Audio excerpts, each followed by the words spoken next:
Today's sponsor is Encore Live, Sarasota Bradenton's #1 destination for live entertainment.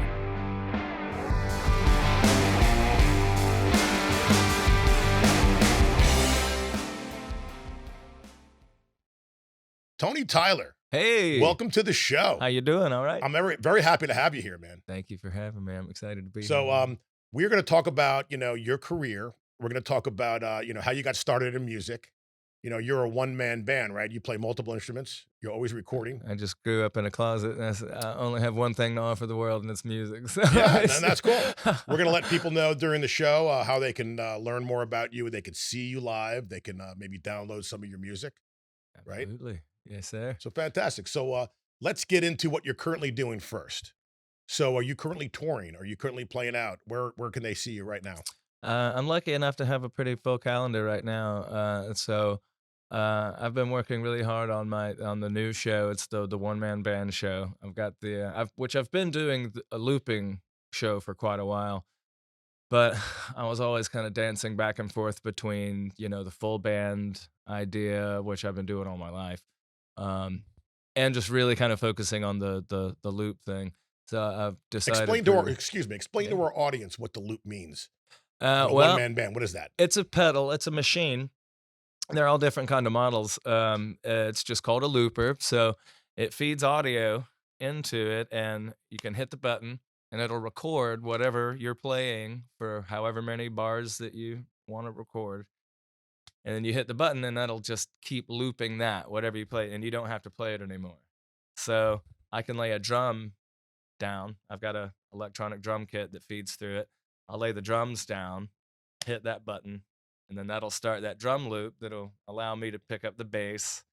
I'll just lay that down in the guitar and so on and so forth. So what's interesting is that the audience is watching you do all this. Yeah, So it's fun. yeah, and it's interesting because I could have kind of pre-programmed things on the tracks, and it would uh I could avoid, taking the time, because sometimes it takes some time to build into those tracks. But I have noticed people have come up to me and like, we've made a game out of it. We're trying to figure out what song you're about to do, and I'll see them out there going, I think it's so and so. I think it's, and then when the words come in, they go, oh, take a drink. It's whatever. Very cool. That's fun. Yeah. So the viewers at home, they have to come see you now because Yeah, it's they fun. can have fun watching you do all this. And it opens up to, if someone wants to hear a request or something. I really enjoy, playing off the crowd and figuring out. I mean, even if I don't really know, I'm not averse to just giving it a shot anyway. Which can be. So Ed Sheeran, I think, made looping famous at the Grammys one time because I think he did it in front of a live national television audience. Yeah, Justin Bieber just did a loop thing, and he got really blasted for it. And I tell you what, when he, I guess it was the Grammys, he came out and he wasn't wearing anything but like basketball shorts. Yeah, that's kind of weird, right? And well, it was a statement because my mother actually called me afterwards because I think Justin Bieber's using that loop thing that you use. And I hadn't seen it yet, but it's funny. I was already predisposed to have a judgment on it, like, okay, come on now, what's this about?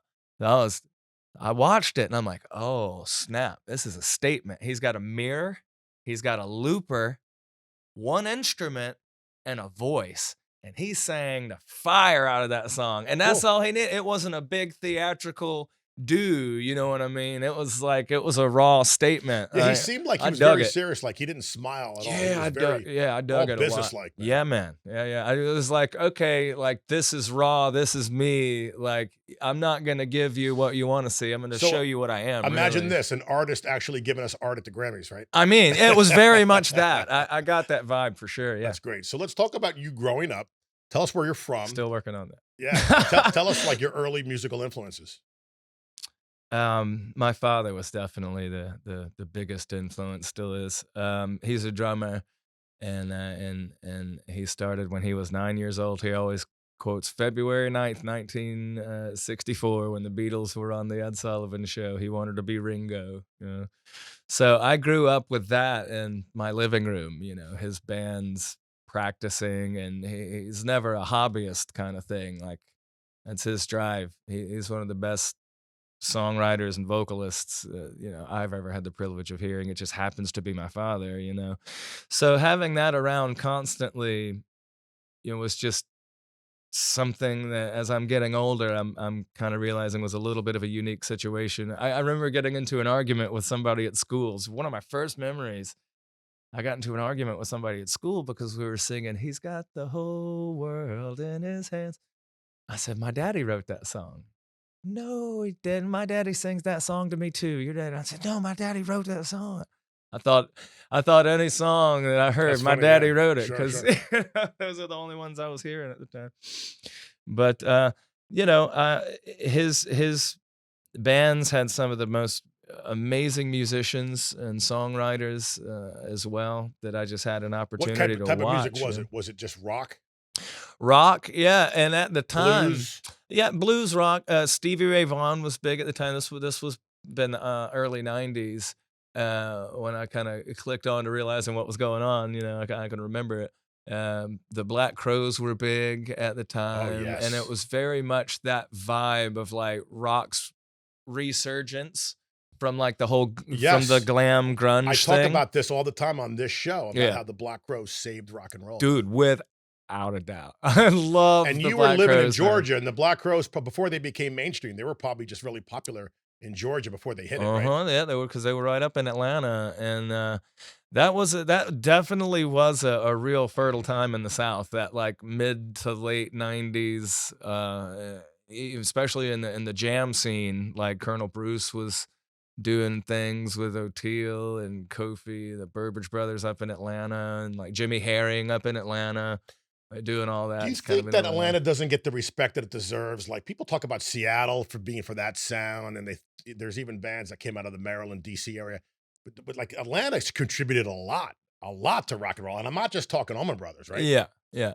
Well, to be honest with you, I think Atlanta gets a lot of credit for the hip hop influence that they've had. Interesting. Because like Outkast, man, I remember my brother coming home in like 96, 97 from like, parties that he'd go to, and he'd have mixtapes of Outkast and Goody Mob, like Dungeon Family mixtapes, like, and we'd listen to them and just so cool. Like a lot of that production style got into there too. I love that, like that particularly Atlanta hip hop sound. So yeah, Athens though, Athens and Macon, those two places like REM with Athens and the B-52s and all that, and then Macon with Little Richard and Otis Redding and the Allman Brothers.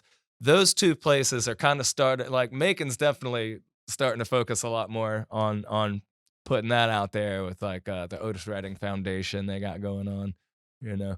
Yeah, it's interesting how much that whole area doesn't really a lot of people don't know, you know?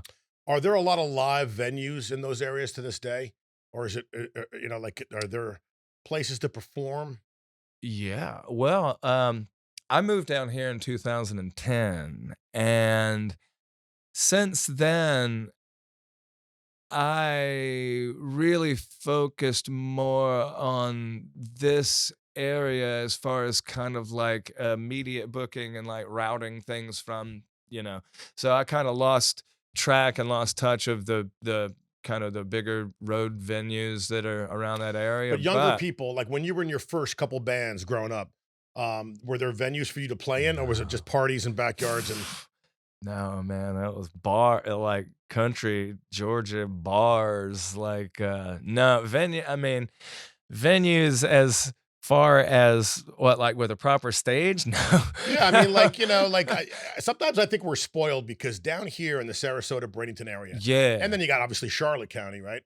There's so many venues, man, and there's so many Yeah. opportunities for a band to get up on stage and perform on a proper stage in front of an audience. Yeah. Oh, it is definitely that's a fact. I just sat in with some friends of mine in the band End of the Line, Allman Brothers tribute band from Nashville. They came down to Encore Yeah, that was last Live. night. Yeah, yeah. Amazing venue. I mean, I it's this, know. oh my God. And you're So you know right. who owns that? So David Lay and Kristen Lee of 22N, Okay, and nice. they have a partner, and the 3 of them own that and run that place, and, Jacked Up, we're gonna be there on March 13th. Right on. Heck Yeah, yeah. we're That's excited.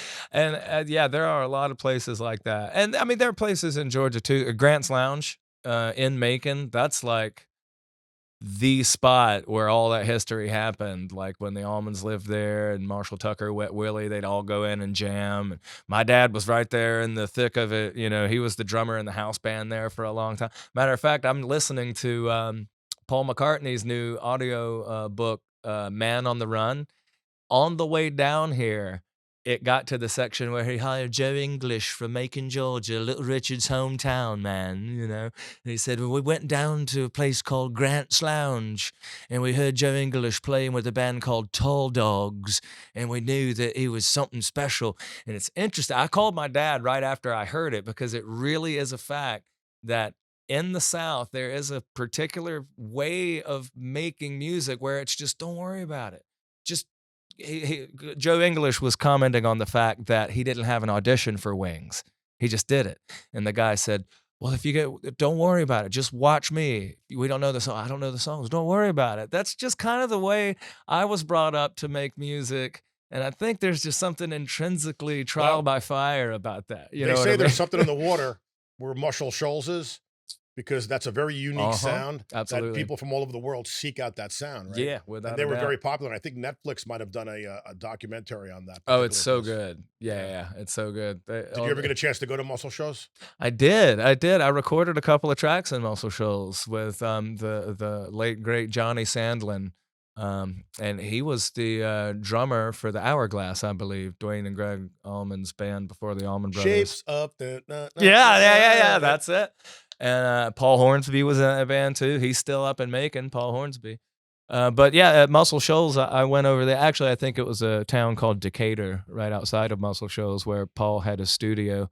And up to that point, I had been in studios all my life with my dad and had recorded, you know, I think I was about 15 by this time. But I'd never been to like a studio with session musicians that like had been studying the songs like our songs. And we got there and they knew it. The Yeah, bass and player, they get paid well, right? And they're respected. yeah, yeah. I mean, I don't know about the pay at that point, but yeah, I'm the bass player on those tracks, which I still have. I should release it at some point. Was David Hood, the bass player for Aretha on a lot of those Aretha tracks back when she recorded in Muscle Shoals. It was like basically that rhythm section on mine and my dad's stuff. And my dad didn't play drums. It was the first time I recorded, and my dad wasn't on the drums, and it was just, you know, that. So you've been recording for a very long time, and you started recording at a very young age. Yeah, So you have a lot of original music. yeah, we did. Yeah, yeah, I yeah. mean, are there a lot of things you haven't even released yet that the people are going to still hear one day? A bunch. Yeah, it's one of those things that's a real vulnerable thing to write a song and think that anybody else would care enough to hear it. You know what I mean? So like pushing through that, I think a lot of creative people can relate to that. Like, well, it'll be done when I just fix this word, or this isn't just hitting me just too. Sometimes you need You know someone to what I mean? push you. Sometimes you need a manager who says, "Look, that's good enough. Get it out. We're Yeah, going to market it." Right? You know what I'm yeah, saying? The yeah. business side. What's your main instrument? What's your go-to instrument? Mm. Drums is what speaks to me the most, but a lot of people just know me as a guitar player. But yeah, I guess it depends on what. I guess it depends on what emotionally I'm trying to convey. Like drums are a really good. You know, you can express a lot of frustration playing drums, right? But guitar, I get a little bit more of emotional support from the Well, when guitar. you said before, when you jumped up on stage last night, what did you play? Guitar. And you played with a couple of Almond songs, some cover songs. Yeah, matter of fact, that was a special night last night because the guitar player for that band, if obviously there's two guitar players, one of the guitar players is named Adam Gorman. He's a brother of mine from Macon, and when I moved down here to Florida in 2009 to play with Dangerous Dan Toller, he took my spot in my dad's band, and that was the first band he'd ever been in, right? So this is the same band. The other guitar player in that band is a cat called Noah, and he owns Dan Toller's red Stratocaster that Toller played when I was in his band. So it was this rad full circle moment That of like, man, that Dangerous was Dan, he what a also played on one of Greg's solo albums, right? Was it the Omno oh Angel yeah, album? oh man, he was yeah, And did he have a brother too? He had a brother too, right? Frankie, Yeah. yeah, Dan and Frankie Toller. I mean, they get a lot of respect, but I swear, you know, this could definitely be discussed. But in my opinion, the Toller brothers were very instrumental in the resurgence of the Allman Brothers. Point blank, period. You know what I mean? And it's the first album that they came back with 2 guitar format. You know, I think when Greg and Danny Toller linked up, I think Toller lit a little bit of a fire up under Greg to kind of get back after it because there was something about and Frankie too. There was just something about the way they approached music that was just like A new energy? on a level. Yeah, yeah. I mean, I'd watch Danny play and just try to absorb what he was doing, but you could just see it between his like between the way that he would move and his fingers and what you're hearing, But you could his just tell there's something special going but on, you know also what I mean? too, and this is what makes him a great legendary guy, is his tone was unique that you knew it was him. Yeah. Am I Yeah, right? yeah, absolutely.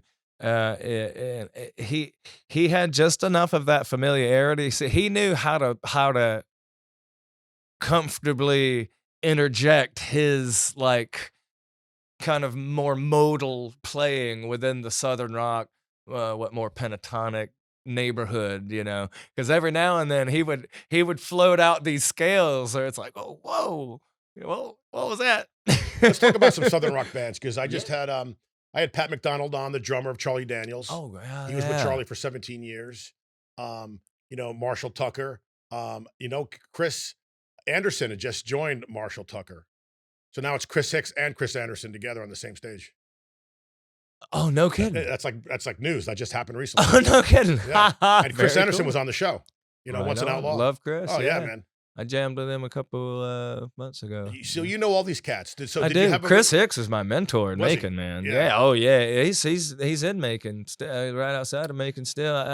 Well, our mutual friend Annie Haggerty is gonna try to get him on the show. Okay. Oh, nice, Yeah, man. 'cause I Heck wanna yeah. interview him, yeah. Well, I tell you, my dad's a drummer. Chris used to. My dad used to get Chris into the bars when he was underage to watch the band because he couldn't get in, but he really wanted to get in and watch the band and jam. So my dad would get him in, and he'd sit behind my dad's drums. Very cool. Yeah. What are your thoughts on Leonard Skinner, the band Oh, I Skinner, love the Leonard Skinner. original lineup? Oh man. Okay, so first of all, the term Southern rock was created by the media. Of course. That's right. Nobody in Right. a Southern It was rock never called that. band Yeah. ever said Right. It was rock and Southern roll. rock. Absolutely. Leonard Skinner's one of the best rock and roll bands that walked, man. I mean, the seriousness with which they operated. I agree with you. I'm a huge Skinner fan. I have all their records, and I think that there's the Leonard Skinner that's in the studio, and then there's that Leonard Skinner version that was out live. Yeah. Right? It was a beast out live. Yeah. Man. Oh, yeah. They used to That's open a up for the monster. Stones, and they would blow the people away in the audience. Yeah, and they told him not. They told Ronnie not to go out on the thing. He said they all walked out there. I'll tell you what, Right? that's Yeah, what's yeah. up. Rock That's- and roll, that's baby. Southern right there, man. But anyway, so I love Skinner, and Skinner is still going strong. Mhm. Johnny jumped up on vocals now for Ronnie. Oh right? yeah. Yeah. And I think so they're all most of the original guys are gone, right? Gary just passed, but then Uh-huh. Ricky Medlock, who a lot of people don't realize it.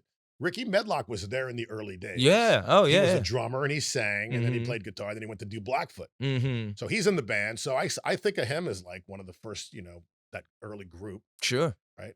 Yeah. There's a lot of folks that kind of like after a point they kind of well, there aren't any original members in the band. I was like, well, yeah, but it's still a connected tissue agree. to the mindset and the bloodline, and they're still making the music Listen, genuinely. they're an you know? American culture icon. Skinner has to keep going Yeah. because their songs are American, and there's grandfathers and sons and grandsons and probably great grandsons now.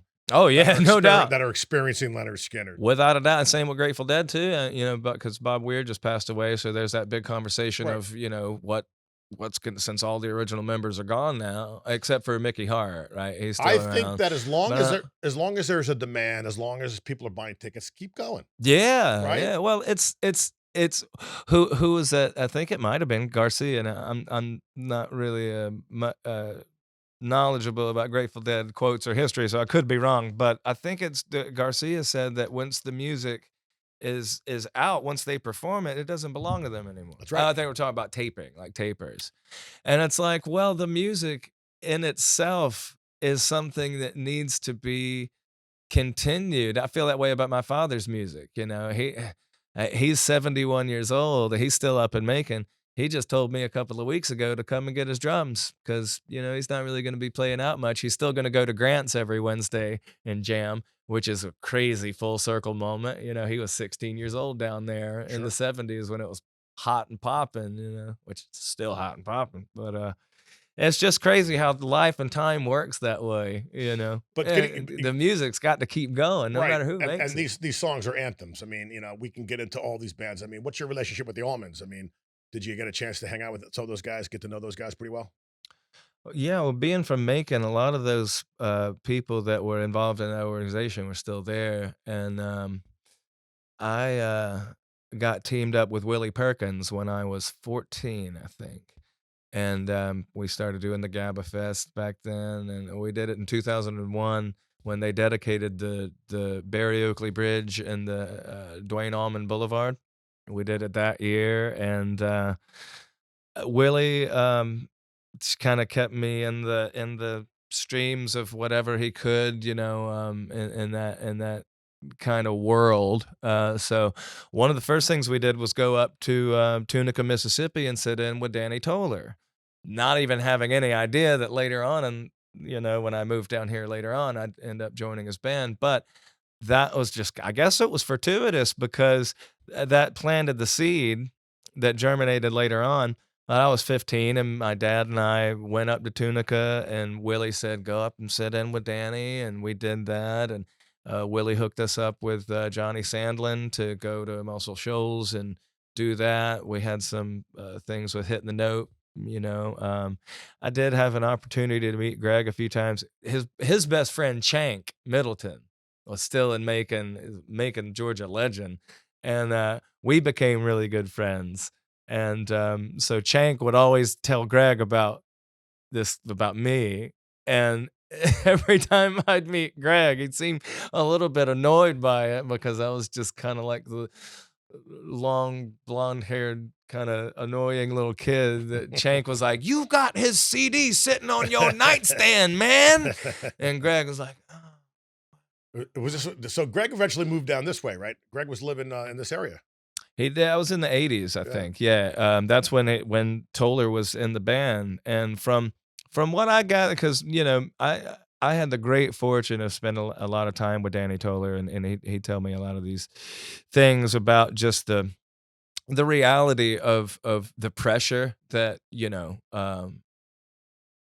that was involved in those times. A lot of people think they know, you know, what somebody's going through, and they see behaviors and they make their own judgments and things. That's so unfair. You never know what somebody's going through. So, having that kind of insight of, you know, Danny was really there for Greg when he needed Sure. somebody to kind of like, you know, like I say, light that fire, and they just got together and Greg was living on Danny's couch, from what I understand, for a while, in Bradenton, and that's the he. I think he called it out in what Ocean to Wash the Gun Well. Once again, we sail home to Sarasota. You know, so yeah, all those Anna Maria Island stories of Greg tooling up and down Anna Maria Island at all these bars and raising cane, and Well, acting all you know what's funny? rock and So, roll. I think Greg's got one of the greatest blues voices of all time. Without a doubt. And right before he died, I guess it was I don't know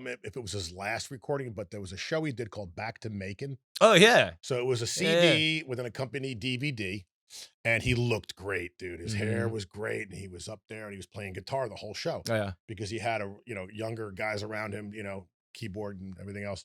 And he sang, and he did some of the greatest, selections of his songs, and I listen to it to this day, and I'm still like, wow, man, his voice was perfect. As It got ev better with age, It bro. really did, it really did. Jimmy Hall's voice got better with age too, singer for Wet Willie. Um, But, I remember walking, riding up and down the road with my dad, and he never sat me down and taught me and said, "Hey, this is how you do this is how you do that," but he would always just have running commentary on things, like, we were riding somewhere, and this was before I started playing guitar. I was just a drummer. I started drums at 3. Me and my dad thought we were gonna be a double drumming thing for whatever, and then I heard Dwayne and wanted to play guitar. The whipping post came on the radio, and we were on a dirt road, and Dad pulled the truck over. And I'm thinking, why is he pulling the truck over? And it was right when it got into that walk up. He was like, listen. He's like, listen to how this. It's like he's being led to the whipping post, Right. and is being tied, and that walk up is, and the ba-dum is the strike, is the whipping, and he's going, ow, ba Right. ba, and just that, and, That and visualization. I'm listening to my dad just really, really be so descriptive of that and painting the pictures in the mind's eye, and that was talking about the vocals, feeling absolutely every note that you sing. Greg was a master class at that. How does one It's become a like, bluesman? Like, are you born with that? Like you were saying how, you were born to be a drummer. And my favorite musicians are all ex-drummers because I think you get timing no and you one's get an ex-drummer, brother. well, but I'm saying you get timing, you get rhythm. So Yeah. now when you're playing guitar, like look at Dave Grohl, great example. Yeah, I yeah. just he knows how to perform, he knows how to write songs, he knows all the hooks. I think that drumming gives you something, a gift, Sure, right? But absolutely. I I guess getting think back so. to my original question for my listeners that must say, like, how does a young person get into the blues and how do you live the blues? How do you feel the blues, man? Somebody help me. Never stop reaching for the sky. Never stop looking to see what you get by. Never stop reaching for the sky. Let's make this world a better place for you and I. I remember being a teenager and people telling me, "I can't wait to hear you in 10 years. I can't wait to hear you in 15. You don't know yet. You don't know about the blues, man. Is You're this a only a pain? Like kid." you have to live a pain? Is No, that what they're saying? that's what they're saying. Yeah, that's what they're saying. But I always found contention with that because everybody's got the blues in their own way. Even a 13-year-old boy that is trying to figure out how to get enough sleep on Monday to go to school because he and his daddy was just out on the road for Thursday or Friday through Sunday, and we got to do it again next And you still Friday got through homework Sunday. assignments that are Still due. got homework assignment and marching band stuff, and my mother made sure that I still had a normal childhood, friends and things to do other than music, but still, I always was just ate up with it.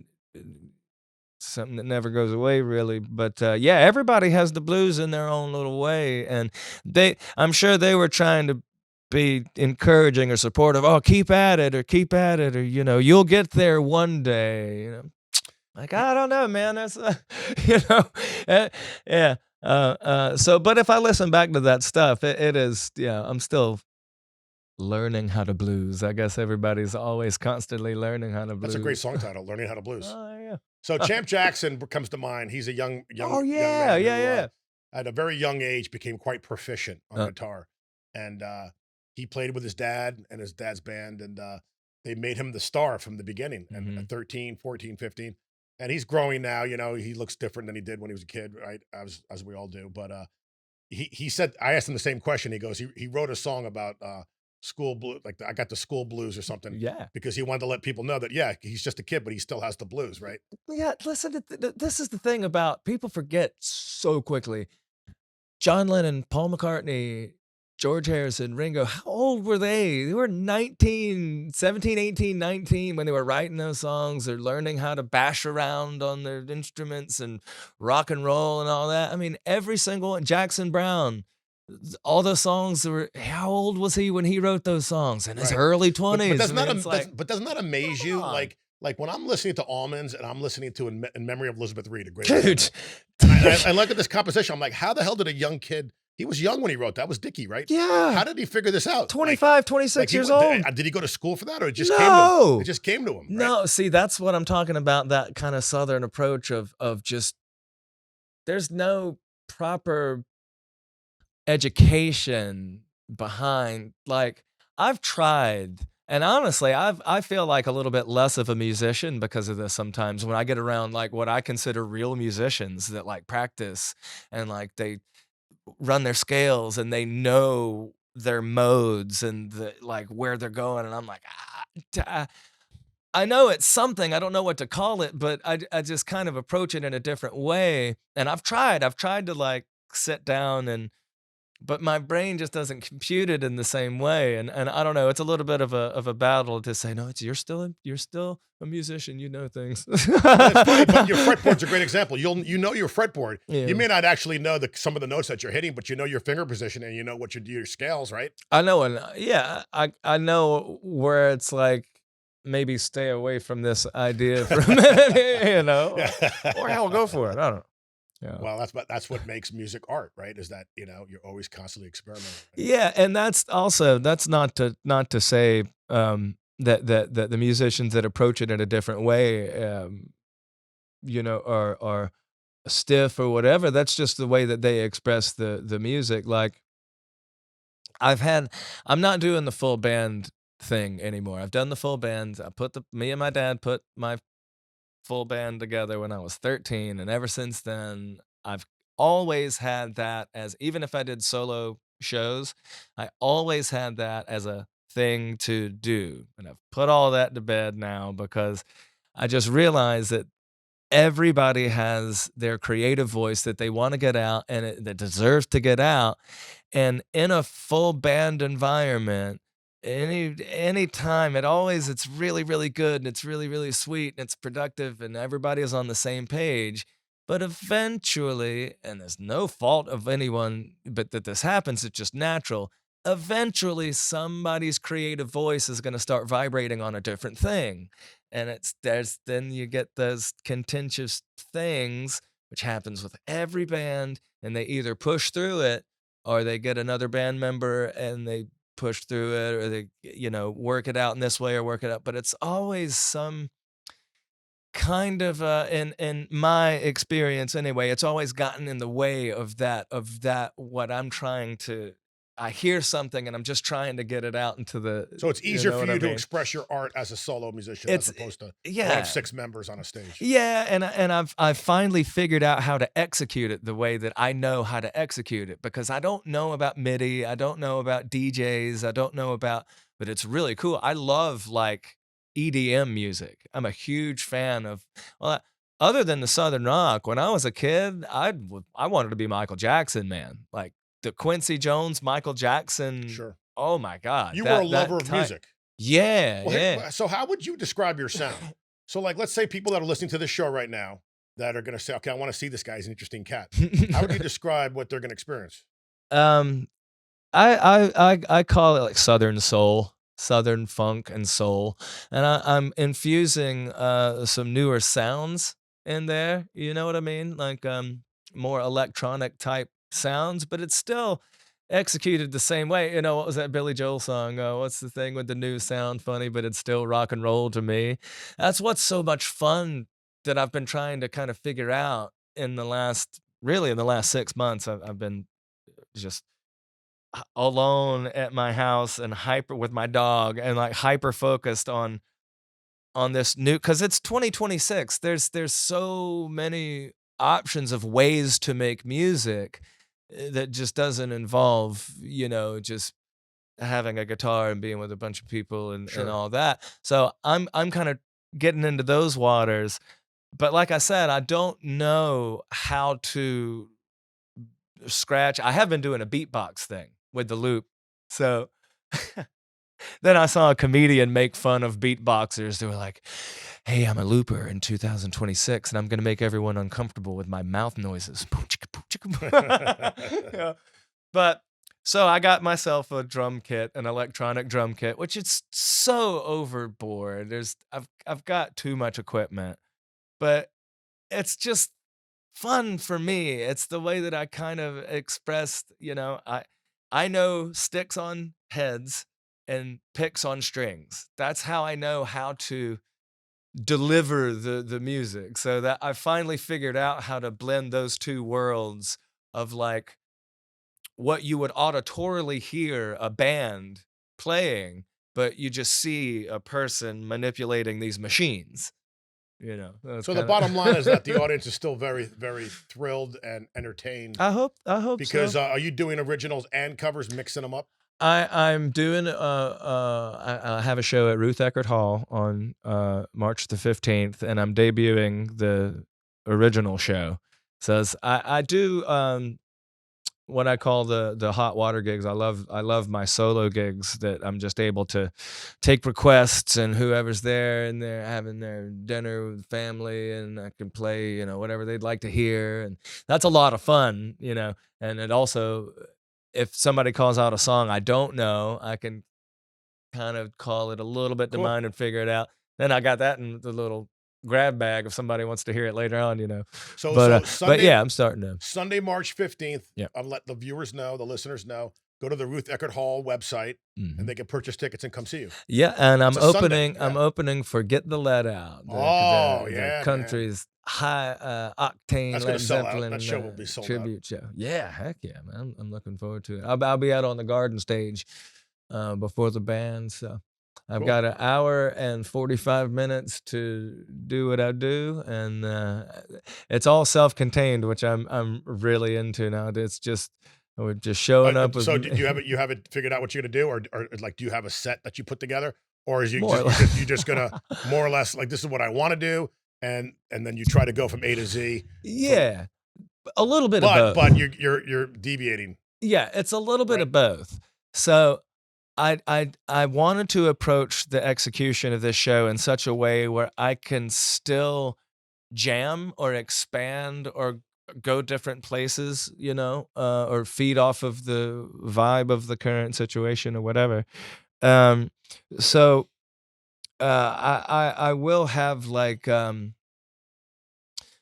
of a situation to where like I'll have the set list, but that doesn't necessarily mean I'll play every Sure. single, or Sure. if something flows in a different direction, I Right. might And you feel the reevaluate. vibe of the crowd, and then you make the changes. Yeah, yeah. So I have the set list of what I'm, a good idea. I've got an hour and 45 minutes to fill, and I know what songs like the songs on Spotify I want to do, and I'm figuring out how to execute that. I know. I know that I can. I'm just figuring out the how now. Which it's a little bit stressful because once you get it all in front of you, then there's that kind of all right, well, I guess it's time for me to do it. I got to do it. So look, you're truly an artist doing original art. I got to tell the viewers. I mean, we talked in the green room prior to the show that I saw you play guitar in an Allman Brothers tribute act. Oh, It was several years ago at the White Buffalo, which I believe now has become a brewery. has it? Right? Oh, I think yeah, they yeah. sold it. It's become a Calusa brewery. Okay, right on. And that stage was huge. That was a big It was venue. I a used to love that huge place. venue. But yeah, you kicked ass, bro. Your guitar playing was phenomenal. I appreciate I that, mean, man. and you had a rock solid band with you. Like you had an all-star band that night. It was a bunch of fun. It was a bunch of fun. I was in the woods, man. I went through a long period of time where I just wasn't there. I was struggling with some addiction. I was struggling with some loss, and that rock and roll lifestyle, man. When I moved down here, I was a firm advocate of non-consumption. I mean, that was California all the way. You know what I mean? But it got me to where I started using alcohol as a crutch to deal with the pressures of life and things like that. And the time that you saw, I'm really thankful you said it was a good show because, brother. Well, let me ask you this question. I mean, I'm not, obviously we're not doctors here, but like, why do you suppose so many talented musicians reach for the bottle? Because it's so Because easy to get. But it seems like it's always a musician. Like, like you don't really hear about other professions. Like the musicians, Because maybe, like, you're Mm, going to a place or you're trying to get to a place that maybe sometimes it can be used in a creative process, right? no, Get a little buzz going and maybe you no, write better? no. Um, that's what we think. That's what the addiction tells us, and that's the mythos surrounding it. Um, the idea that a rock star has to party and trash hotel rooms and get into all this trouble, and the mystique that's associated with that. It's not cool. It wasn't. In fact, it wasn't cool then. It wasn't cool in the '70s. It's just been But it's been uh, glamorized though, it's right? been glamorized, and it's given every subsequent generation of musician this false narrative of glorification of what it means to be a musician, and you even had bands in the '80s saying, "Oh, I got into this to meet women," and 'cause, screw that, man. It's like, So what advice would you give young musicians sorry, that are coming up? sorry. No, it's all good. Um, Based on your experiences, what would you tell a young up and coming musician? don't believe the hype.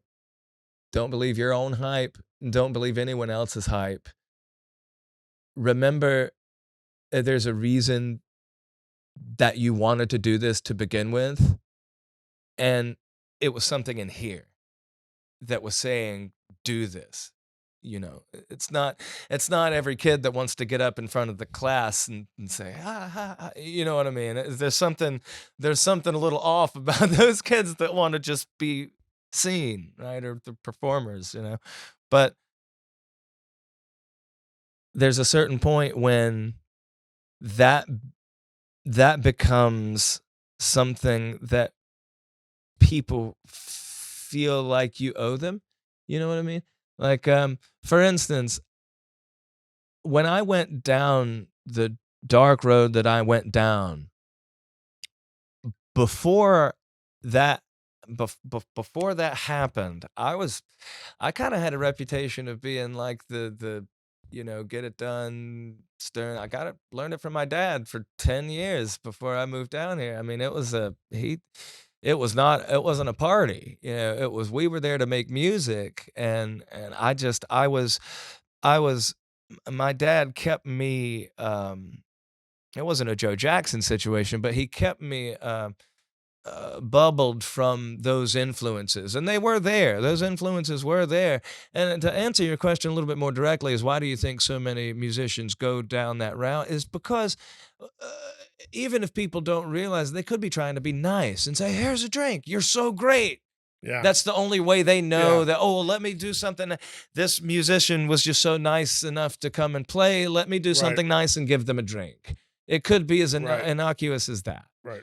You know what I mean? So there's always these just fine line details that in my sobriety. I'm 300 days sober on Thursday, I Who think. do you credit for your sobriety? Like God, 100%? 100%.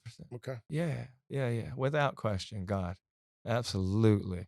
And I don't mean that. I mean, look, not to knock. I know everybody has their methodologies. I tried to do the 12-step thing, the group thing. I didn't resonate with it because that seemed to involve its own level of expectation and judgment and things like that, which just doesn't really resonate to me. So, what worked for me is getting away from everyone and everything, every influence, every vibration, and just get to the id that is you. Find that 8-year-old you, right? And be like, "How are you, man? What's up? Like, let's regroup. Let's reevaluate what's going on, and how do we move forward." So is it safe to say your faith got stronger? And is faith now in your music? Are you writing faith songs, or is your faith affecting Well, your songwriting? faith has always been a part of my life, and I've always tried to write songs that have a positive message while not, being on the nose of. However, my dad's one of the greatest songs he ever wrote. It's a song called "Keep the Faith." I have it tattooed right here, and uh,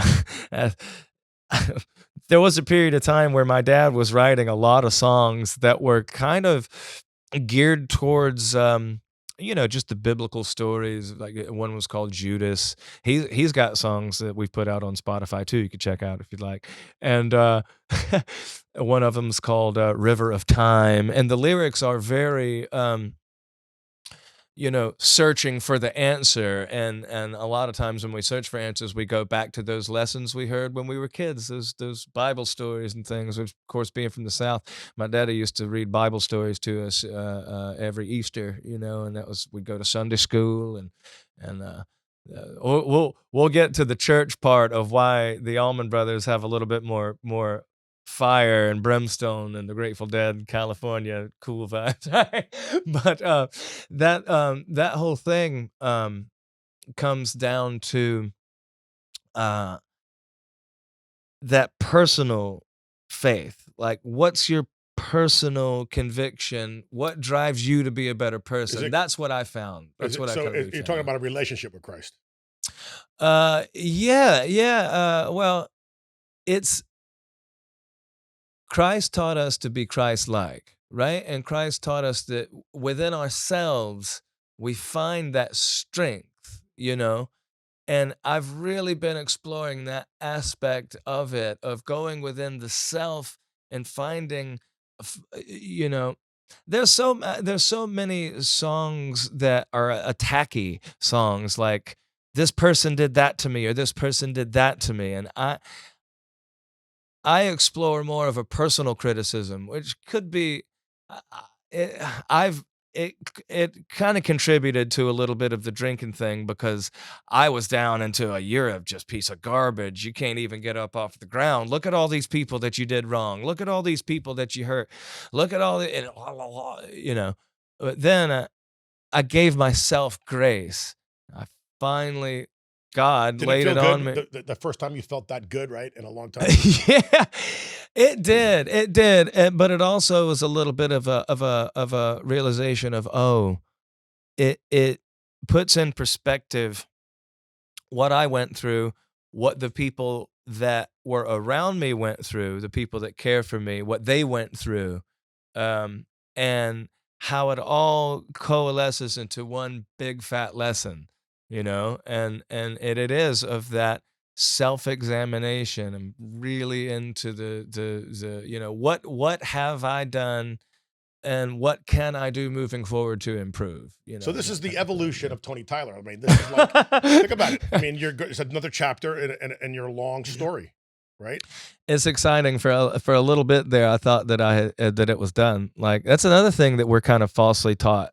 I, you got to be successful by this time, yeah, by this age, especially in the music business, and especially being like I was 13 years old and I was flying out to LA and they were touting me. I did the Nickelodeon band thing, and I was Child prodigy. well, that was thrown around, but they don't realize, adults don't realize that when they say things like that to someone in the position that I was in, that it sticks in there. For instance, I was brought on to be the singer of a band that this really wealthy investor, he was Aerosmith's first manager. I was 15 at the time. Me and Dad had been doing the thing for a couple of years with Willie, and Willie got a call and said, "We want Tony to come and join this band and be their singer." Tony Royster was involved. Ben Robinson from Preacher Stone was involved. Tony Royster is playing with Katy Perry now, I think. I mean, it's really, really just mind-blowing musicians. Even then, at the time when they were kids, they were the proteges, man. I was just the turnip green from Dublin that was like happy to be there. You know what I mean? I just always had this imposter syndrome for some reason, because I'm like, oh, they'll figure out I'm just No, trying to seem cool. but it's not a lack of confidence. It's a humility that probably makes you the great person you are because you were always very humble, right? Not always. I don't know. I mean, I've been told the opposite. Like, I don't know. There is a line between confidence and cocky, and I've always tried to when I was a kid, I remember seeing those musicians that were walk around. Yeah, and but you know acting what? That's a like great. You brought up a great point. That's a great conversation there because what is that fine line between cockiness and being confident? Like you want to be confident, but you don't want to be arrogant, right? I You don't want figure, to be selfish. yeah. But a rock star, you need to, and people are paying money to see you, and they want to be entertained, so you have to give them that little something, right? Yeah. Well, it depends. It depends on what that audience has gravitated towards. Like, James Taylor, he just sits there and plays his tunes, Or I think Leon Russell, he just sat there and played. But Leon Russell, for instance, he was a character. He didn't move around and Well, Mac Chow, so Elton to speak. John's the extreme example. Elton John would be the absolute extreme example on the other side, and it's all valid.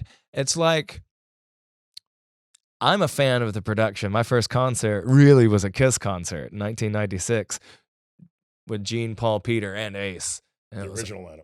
amazing, Sure, dude. They yeah. started with I agree. Strutter. Yeah. That's when my first fascination with the show. Like, Right. I agree with you 100%. I'm just so fascinated with people walk in and they see the stage and they know what's about to happen. It's like this. And you could feel that electricity in the air. Yeah.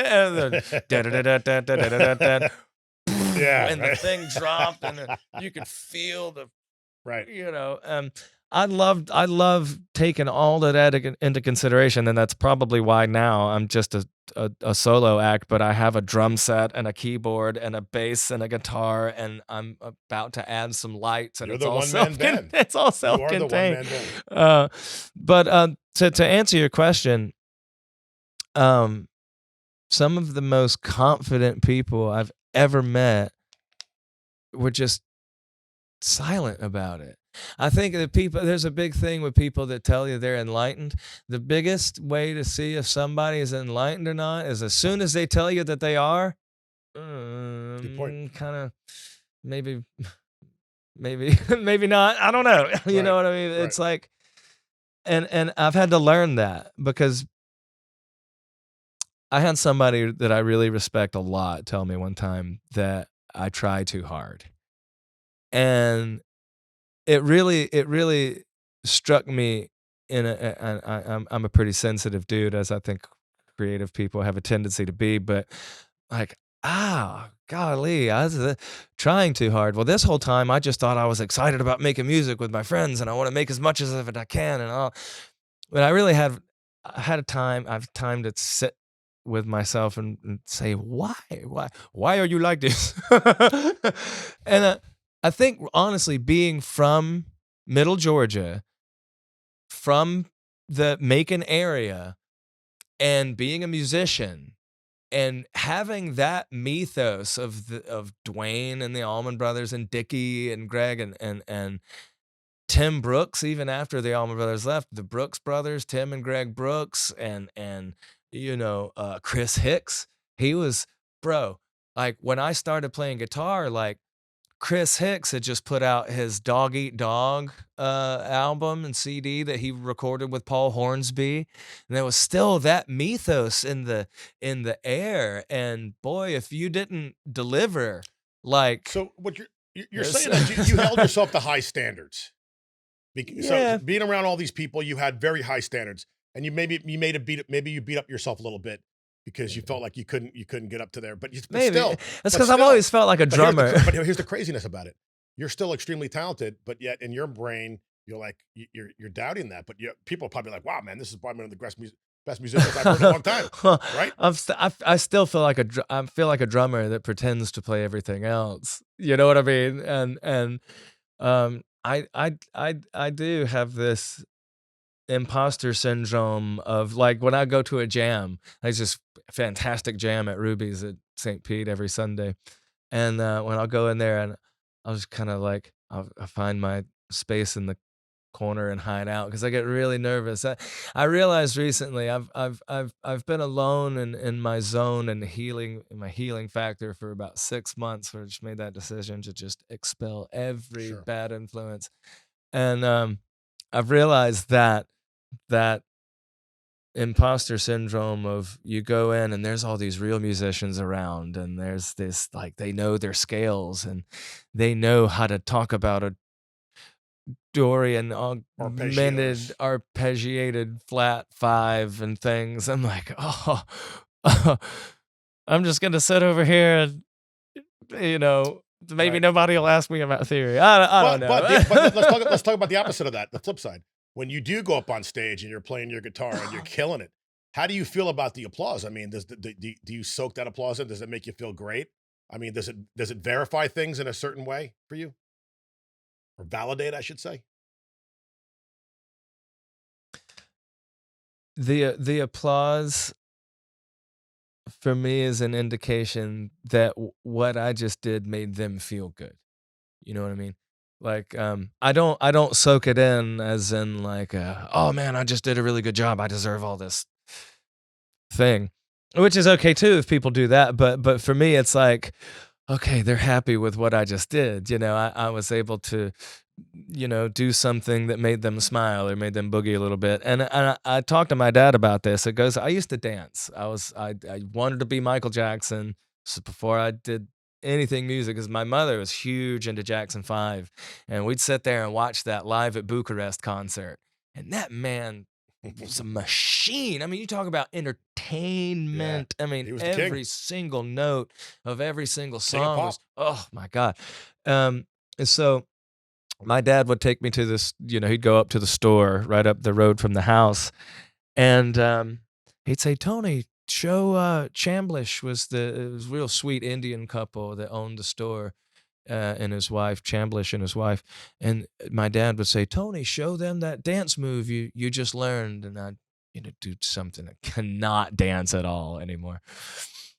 But I was maybe 6 years old, and I would dance, and they would smile and clap and say, that's real good, Tony. Here's a Coke. And they'd give me a Coke. And it was a little treat and I noticed that made them smile, and that made me feel good that what I just did made them smile. So maybe it's I don't know. That's another kind of There's got to be some exploration. kind of reward. I mean, you're a human being. And there has to be some kind of reward, especially at that age. What are your thoughts on American Idol, the show? Mm. Pro or con? Are you for it, or are you against it? Like, what are your thoughts on the whole thing? It's the same as it ever was, like the Gong Show back in the day, or Star Search. The rare instances of talent that comes through those shows and ends up making a career for themselves is pretty rare. Like Kelly Clarkson did it, Timberlake did it. He was on Star Search. Carrie Underwood. Did it. Man, you got to have good management. You got to find somebody Well, don't that they basically make a profit off of you? Like you're going to their management, right? you learn real Like you quick become what them, in yeah. perpetuity means. You know what I mean? And that's something that I know every musician gets at Thanksgiving. Well, why don't you just do American Idol? I'd love to see you on American Idol. And it's sweet. I mean, they don't, that's that American Idol and The Voice and all that is good, because in a lot of ways it's the only way, like, John and June in Middle America still get their dose of good, music vibrations or whatever. That just happens to be how they consume it, right? Whatever. So it's still good. They still get their music. That's And good they're like, ratings and the fans. yeah. And I mean, I enjoy. I don't have cable, but I've seen the clips of The Masked Singer, like when Dick Van Dyke was The Masked Singer, and the concept of all that Dick stuff Van is real Dyke, cool. wow, that guy's ancient. Yeah, he come out Yeah, doing his thing, sure. man. So it's all cool, but for me, I was just always too afraid of. I had the opportunity with Nickelodeon to do a thing with them, but it was just so contractually confining, and that goes for the whole Nashville thing too. I had a good friend of mine move to Nashville about the same time that I moved to Florida, and he's got a couple of hit records under his belt now, and he's doing really well. And I just couldn't get into that box thing. Not that there's anything wrong with that, right? I mean, hey, do it, but uh, I just prefer to have a little bit more creative freedom. Sure. Totally makes sense. Yeah. So, what's for the future? Like, what's good? What are your plans the next 6 months from now, a year from now? Man, I'm focusing hot and heavy on this show, on my the one man band show. I'm trying to figure out something else to call it, because it sounds so self. How about Tony and the Tylers? Yeah.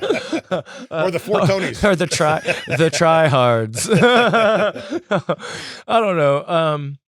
It's my little safe space. I've just been in the lab creating my because the world is so damn crazy. I'm sorry, it's so crazy, and my only safe zone has always been music and making the music. So I've created myself a little machine that I can make my safe music and be myself, and I'm bringing it out into the Is world. And somebody so helping you from a management perspective of getting that marketing, getting that stuff out, like, getting the message out? Like, are you doing it all yourself? doing it all myself, and which is a double-edged sword, back in the record label days, which I just in 2001, I was being scouted by Elektra Records. This was before 9/11. This was Right. just before 9/11. I was in New York on August 2001, and me and my mother went out there, and I have video. The local news station took our footage of the Twin Towers, looking up, going, "Wow, look at that, Mom! It's the." Yeah, it's And huge. then 3 weeks People don't later, realize how big those things were because I used to work in Manhattan oh my myself. gosh, They were massive when they came down. It was like that. you could tell our country That's a turnip big green deal. selves from Georgia right away, going, "Look at that right there! Oh my God!" So to tell the Electric Record story, Yeah. was that something that like it came and went, or like It did. Well, I had a crash course in the BS of the industry. Like I say, when you're an adult, I like to say I was a child that was expected to behave like an adult. I was surrounded by adults that acted like children. But the Especially good thing in- is you had your parents right by your that side. was the saving That's grace. huge. My mother and That's father, huge. my mother and father definitely kept me protected from all of the crazy sharks that are in this business, especially that look for like young talent like Because that, they figured they looked at you and they salivated. It's like we can make money off this kid. without a doubt. And And I went out. MTV was still rocking It, back then, it, right? it was, and Nickelodeon was owned by MTV, and that was where all of this was kind of germinating around, like the Nickelodeon band and the other project they were putting together. And we flew to New York. I put it this is how insane it was, right? They this investor, he was Aerosmith's first manager, allegedly. And he found me in Middle Georgia, found the guitar player in New Jersey, the bass player in Arizona, and the drummer in California. And it was all to do the songs of this songwriter that was from LA. Fantastic songwriter, amazing. His name was Mike Doman, and he was the first real LA songwriter I'd ever worked with. Man, it's got that vibe, and all the songs are about Echo Park and all these places I'd never been, but I'd loved the Doors and I'd read about Venice Beach. And they were flying my mother out to LA and New York to record, LA to rehearse, and he was putting all of this money into it. And it didn't occur to me until way later when I had the opportunity to look back and go, where was all of that money coming from? We did a music video. It was in Boston in February. They had us go and do a music video. What year was this approximately? 2001. So there was a lot of boy bands that were really popular back then. That was exactly what they were trying to do. They were trying to do a boy band, but with instruments. That's Right. what they wanted to. Right. I didn't play guitar. I was the singer, and they had us. Told us what to. Well, But were your bandmates good? I mean, were you guys good? way good. I mean, I was just singing, but they didn't mess around. I mean, they were absolute monster players. But it was they made the guitar player take his shirt off and put on a fake tattoo, and like he was 14 years Yeah. old. And think about it at the All the time. young girls are watching, so they Yeah, I mean, and hey, a little touch of the Barnum and Bailey. They were trying to fashion a boy band with instruments. Yeah. I get it, but then 9/11 happened. But before that, Elektra was interested, and he was talking to and doing negotiations, and that was the hype that they were filling us full of all of this hype. Elektra wants to sign you, Yeah. but we're holding out for more money. So you were excited as a kid. You were Yeah, fired up. and they were driving me. Okay, here's the BS involved. So my mother unfortunately got food poisoning, so we had to stay an extra couple of days in Boston. Well, they sent a limousine for me. I was the singer and my mother. The rest of the band they put in a van. I'm like, well, where's the? I don't understand. oh, you're the singer, man. You got, we're going to take care of you and your mother.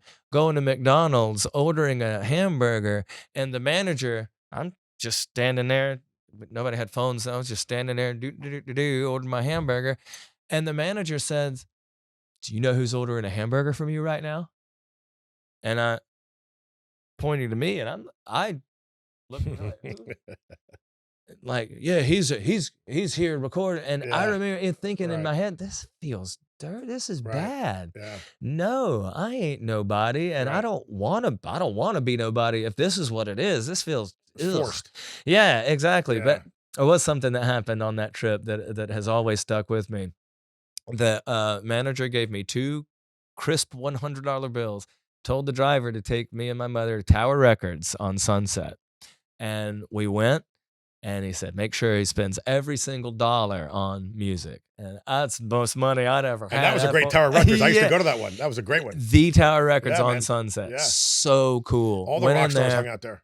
So here we were in there, me and my Georgian mother, we was in there in LA going to Tower Records to see get all the stuff. Our driver sees somebody, says, "Oh, hey man, hey," goes and starts talking to this fella wearing a baseball cap, t-shirt, jeans. He's like, "Hey Tom, come here, come here." They come over and start talking, and the driver says, "Tom, I'd like you to meet Tony. He's a singer that's involved with this project." And this was just the real normal. It wasn't like the McDonald's thing with the manager guy. This is like a normal like thing. And Tom looked down and says, "Oh, cool, man. You in town? How do you like LA? It's your first time here. Well, best of luck to you, man. Keep rocking." It's Tom Morello Cool. from Rage Against the Sure, Machine. yeah. And this is Yeah, 2001 he's got a Tom reputation Morello. for being a nice guy. So cool. Yeah. And that stuck with me. Right. And I like I say, and I want to be open about the fact that I've been both of those people to people. I've been the person that has been that nice person, and that people remember that. But when I was going through the desert there for a while, I became that which I despise the most, Jerk. which is a jerk Yeah. and a washed up, entitled, why didn't it happen to me jerk? Yeah. Yeah. And I think back on those instances of Tom Morello not being that. And then I remember the instances of people that were that to me. I'm like, all right, Tony, you got to make a decision, dude, hey, get it together. As we wrap up the show, man, do you ever consider writing a book or like putting these thoughts on paper? Like, because you got like a really cool like life story, and people might benefit from hearing your stories. Somebody's asked that before recently, and it's a thought that had never occurred to me before, and it's a very humbling thought to have. But I do think that my calling is to be helpful to people that can see what I've been through or see what I'm going through, and I can just help with that based on what I've learned and what I continue to learn every day. So yeah, I've thought about it. I've thought about just, if anything, just to get out of my brain all those stories that me and my dad have from the years and 10 years of touring up and down the road every single weekend. I mean, from when I was in the 8th grade, and my niece is in the 8th grade now. I was 12 years old. My niece is 12 years old now. And now that I'm knocking on, I am 30 or 40 years old, and I'm getting to Hey, that can you point imagine in what your life would have been like at that age with your success and having all the social media and all the technology we have now? Oh, Because man. now if you're that 8th grade kid, you could be that TikTok and YouTube could put you to the Well, yeah, but moon. here's the thing. I thought about that, and that's kind of what kept me into a little bit of, oh shucks, I missed out, I missed the boat. But you could really say that about any iteration of the new technology that comes about. You know what I'm saying? So I'm kind of trying to It's stay. just a platform. I mean, Yeah. in the old days you had to play live, and now it's like there's other platforms to get your music out. Yeah, and even the nature of live music consumption is changing. I'm noticing that, because there's always going to be space for bands. There's always going to be space for that organic thing, but there's also, and I'm new to this party, But I'm enjoying exploring the thing that's happening now with the DJ thing, where it's people are just used to going and seeing one person manipulate all these machines Yeah. and fire No, off all you're these onto sounds. something, bro. So I'm You're I'm, onto try- something. I'm trying to marry those There's no two doubt. ideas. you know? And the venues probably love you because they just got to pay one guy. You know, they're not paying 7 guys. Well, and I don't have to worry about if somebody in the band gets sick, which Right. happens, and that's any gripe that I could have with full band diplomacy or politics is not always just whatever, it's I got your schedule here. I'm gonna read out your schedule Oh to yeah, our listeners. I just put that graphic up. Somebody told me you should really put a graphic so we know where you're playing. What? I'm Alright. lucky. I've been blessed enough to have a Here it is. a good Okay, so this is calendar the lately. calendar. Oh, I got the wrong one. Here it is. Oh, it's nice like St. Patrick's Day. Is that all right? Nice and green. Okay, so Owens Fish Camp. Seems like you have a nice relationship with those folks. I love Owens Fish Camp. You got a lot of man. shows there. I do. On between Sundays, Mondays, and Tuesdays, between the Lakewood Ranch location and the downtown. The new one, the Lakewood location. Ranch is new, Mhm. and the downtown is classic, right? I mean, that's a great spot. Yeah. Okay, So so cool. Owens Fish Camp, March 1st and 3rd. You're at Freckled Fin. I like Freckled Fin. They got Bro. really good food there, man. I tell you what, Freckled Fin. I've been playing Freckled Fin since I've been living down Nice here for people probably that about run that 6, place, 7 man, years. right? The kindest people to work for. Steve is the GM there. Steve, Yeah, he's a great guy. my man. Um, let me tell you something real quick about Freckled Fin and Steve. Steve is a lover of music and he's a believer in the craft. He has put up with so much mess from me when I was going through that desert of like, is Tony gonna be there, or if he shows up, I mean. So I want to send a personal shout out, Very thanks cool. to Steve and Freckled Fin. This whole show, he's allowed me to basically use that stage to work out all the kinks of this show. The first time I put the full drums on the stage was at Freckled Fin. I'm like, Steve, I'm doing something, and Very Go cool. ahead. That's Thursday, March 5th. Then you're in Ybor City at Grand Cathedral Cigars. Mm. So you're going like the 3rd, the 4th, the 5th, the 6th, the 7th. Like you're banging them out. Let's see. 3-7 Casa de Monte Cristo in Tampa. It's probably another cigar place, right? mm-hmm. Back to Owens Fish Camp, Sarasota. Lower Deck Live in Tampa. You're at the 1916 Irish Pub. The Celtic Ray. Mm-hmm. Ruth Eckert Hall. That's gonna be a St. Patrick's Day party. That Celtic Ray I down see in that. Punta Gorda. That's a Oh, cool. that place will be rocking, That's dude. a cool venue. That's too. the Saturday before St. Patrick's Day. It's going to be packed. Yeah. It's gonna be a lot of fun. Ruth Eckert Hall, we talked about that. That's pretty impressive, man. And you're going to get a lot of people are going to see you as they're coming into the arena there. Mm-hmm. Are you going to have your merch out or your cards? Or are you going to have some type of? I don't have merch. This is a rebuilding. I'm really rebuilding everything from the ground up as far as the new direction, because when those people come through, they're just going to see the brand new thing of whatever. Give them a QR code or give them something. I'm going to have something printed out by that time. You're back to Owens Fish Camp. Again, the 1960 Irish Pub. So you have relationships with these venues, which is a great sign because they love you. And I'm sure the fans do. I really enjoy that kind of regular residency-ish type things, because those places have regulars too, and if they see that, they'll kind of. You're playing tonight. Isn't today March 1st? No, it's the 2nd. Oh, you made you nervous for a second. Yeah, you did. You're playing tomorrow. You're playing tomorrow. Playing tomorrow. Yeah, all right. Yeah, Well, look, I'm going to try to catch one of your shows. So as we wrap up, first of all, thanks for coming on. K Rock, thank you You're for an having amazing me. musician, and I really hope that the listeners and the viewers are going to catch you. What's your social media for them? How do they see you? Tony Tyler Official on Facebook. It's just Tony Tyler. So I've got there's a page that is where I post mainly the events and schedules and things, and that's the band page, which is just the solo page now.